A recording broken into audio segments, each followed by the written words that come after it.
Hello ஒருவன். தக் life படத்தில் கமல் மனைவியாக நடிக்க அபிராமி வாங்கிய சம்பளம் எவ்வளோன்ட்டு பார்க்கலாம் வாங்க. ரசிகர்களின் ஆர்வத்துடன் தக் லைஃப் திரைப்படம் வெளியாகி இருக்கு. கமல்ஹாசன் மணிரத்னம் கூட்டணியில் உருவான இந்த படத்தை ராஜ்கமல், மெட்ராஸ் டாக்கீஸ் மற்றும் ரெட் ஜெயண்ட் ஆகிய 3 நிறுவனங்கள் இணைந்து தயாரிச்சிருக்காங்க. இந்த படத்தில் கமலுடன் இணைந்து முதல் முறையாக சிம்பு நடிச்சிருக்காங்க. மேலும் த்ரிஷா, அபிராமி, ஜோஜு ஜார்ஜ், அசோக் செல்வன், நாசர் என நட்சத்திர பட்டாளமே நடிச்சிருக்காங்க.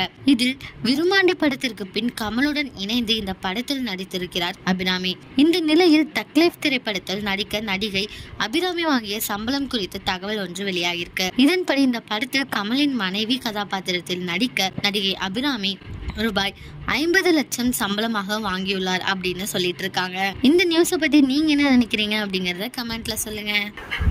இதே மாதிரி லேட்டஸ்ட் நியூஸ் அப்டேட் தெரிஞ்சுக்கணும்னா இந்த சேனலை சப்ஸ்கிரைப் பண்ணிக்கோங்க.